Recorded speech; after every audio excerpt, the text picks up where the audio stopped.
Yo, what's going on, guys? Your boy StackzTech. As you guys can see, two PlayStations, so the PS Original and the PS5 Slim.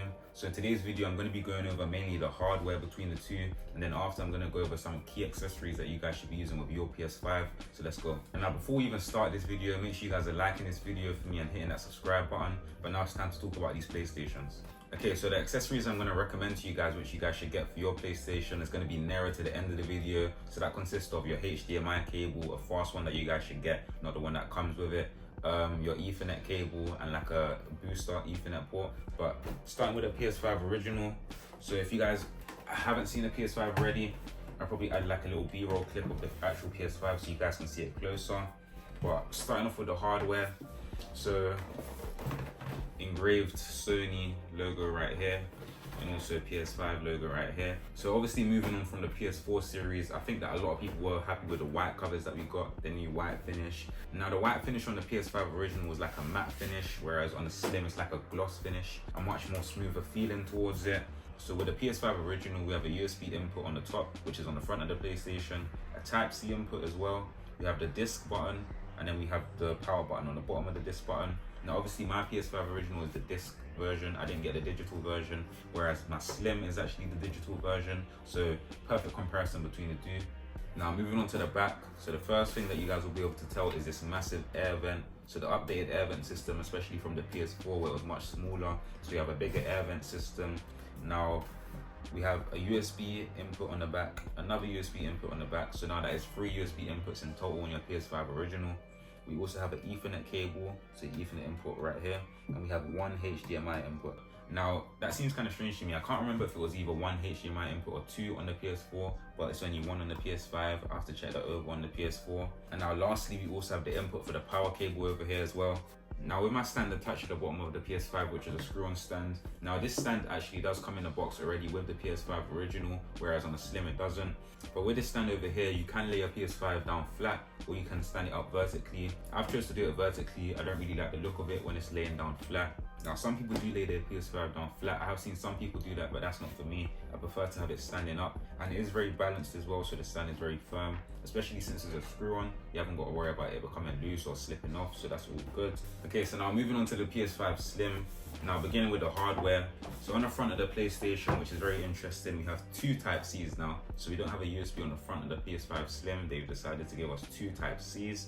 Now one very obvious difference on the PS5 Slim is that we have this nice little split on the front cover. Now it is a nice change, it makes them even more different. So it is an interesting change that they've made, but I feel like in terms of hardware, I don't feel like there's any difference between the two. I like them both. Obviously you guys can see the difference in size, so the PS5 Original is much bigger than the PS5 Slim. Now moving back onto the front of the PlayStation, so obviously now we only have one button, which is just going to be your power button, because this is the digital version. So all your games that you guys want to buy will have to be in the game store on your PlayStation. Now, not much to really cover on the front. Aside from now, we have 2 Type-C inputs on the front of the PlayStation, whereas on the PS5 Original, we had 1 USB and 1 Type-C. And then obviously this major change on the front, which is this cut that we've got on the front cover, which is on both sides. So cuts on both sides. Now moving on to the back of the PlayStation, where it is actually a bit of a change. So the layout of all the inputs is actually different. So we have the HDMI input actually first, then we have your LAN cable input actually second. Now we have 1 USB and 2 USBs, so 2 USBs, so that is 2 USBs on this PlayStation and 2 Type-C inputs. Remember on the PS5 Original, it was 3 USBs and 1 Type-C, so making it quite fair and even there. And then lastly, we have the input for your power cable. But now I'm going to give you guys some recommendations on accessories that you guys should get for your PlayStation. Not too pricey, of course. Okay, so first I'm going to go over my Cat 8 LAN cable. So this is the LAN cable I'll use when I'm gaming, that will connect to my Gigabyte Powerline starter kit. So this is a TP-Link AV1000. So simply just connect it through the bottom here. So simply just connect it at the bottom here, simple. And then I'll connect this part to my PlayStation. Now this does provide me with fast internet. I no longer connect my internet wirelessly.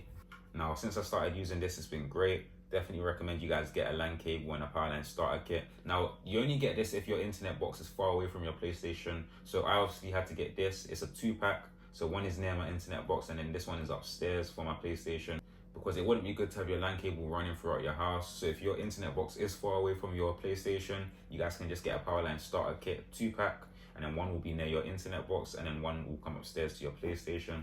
And then simple, you're now able to use a LAN cable. Now this is the original HDMI cable that comes with your PlayStation, so both the Slim and the PS5 original.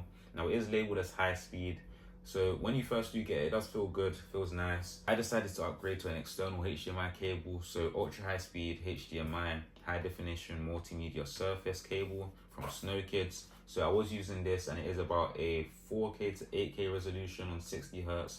Does feel faster, definitely does feel better. Let me open it up now and show you guys. So it does feel much heavier, and the rubber is definitely more thicker as well, and it also has this gold input compared to standard silver. Also my LAN cable as well has the gold input. Now as you can see over here, it says 8K HDMI display, so another recommendation for you guys with accessories. Now also simple, just your charging dock for your PS5 controllers.